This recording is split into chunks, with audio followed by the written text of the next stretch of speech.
After 5 years of marriage, Zac Saunders felt the need to protect his son with his mistress. Not only did he pressure me into terminating the pregnancy, but he also conspired with the board of directors to remove me from my position as vice president. He held Jemma Jacobs close, wearing a wicked grin. "Samantha Lewis," he sneered, "since you won't obey. Jemma, take your place from now on," he continued. I pushed his hand away, pulling Jemma in front of me. Ignoring her struggles, I firmly grabbed her hair and forced her to tilt her head back. "Come on," I urged. "Tell him, who do you belong to?" Chapter 1. The day I discovered Zac was cheating, I smashed everything in the house. The maid frantically called him multiple times. "Mr. Saunders, Mrs. Saunders is having another fit at home." I stood there in a daze, then slumped onto the carpet. When Zac rushed back, his face bore deep weariness. "Sammy, what's wrong with you again?" he asked as he loosened his tie with a tired hand. Seeing the knot he held, I had a moment of confusion. In the morning, I had tied a Windsor knot for him. But now, it was a complicated Eldridge knot, the only knot style Jemma Jacobs, his former secretary, could tie. Back when she was still his secretary, she was always clumsy with her tasks. Yet, Zac was unusually patient with her.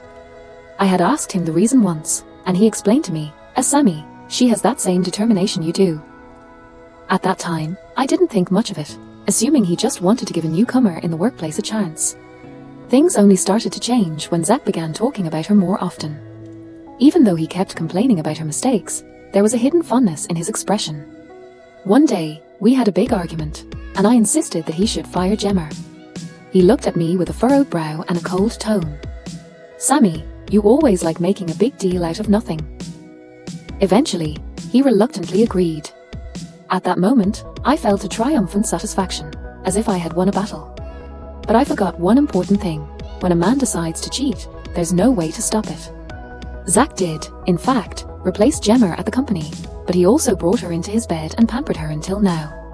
He coldly watched as I remained oblivious, like a fool. I sat on the carpet, looking up at him. Where did Jemma go after quitting? In a moment, Zac's face darkened. "Is this why you had a meltdown today, being suspicious and all?" I knew him too well, easily seeing through his anger that concealed guilt.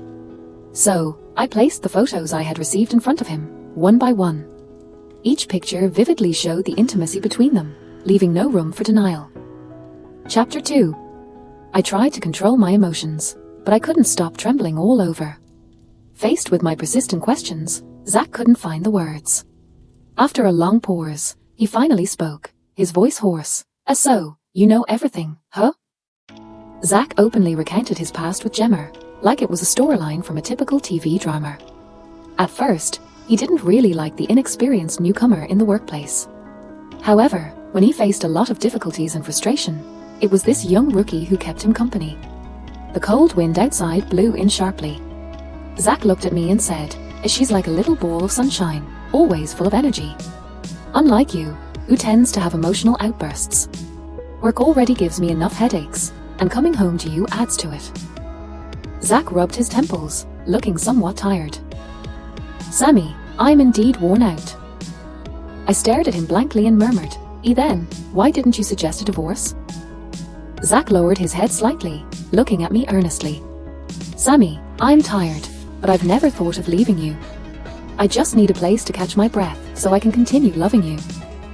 So, Jemma was his way to find some peace, his refuge of tenderness. It was really absurd and unbelievable. I looked at him in shock and said, "You're shameless." Zac appeared impatient and agitated. "In the beginning, I tried to be patient with you. But Sammy, your emotional outbursts, they became too much. You looked really ugly during those breakdowns. It made me feel disgusted."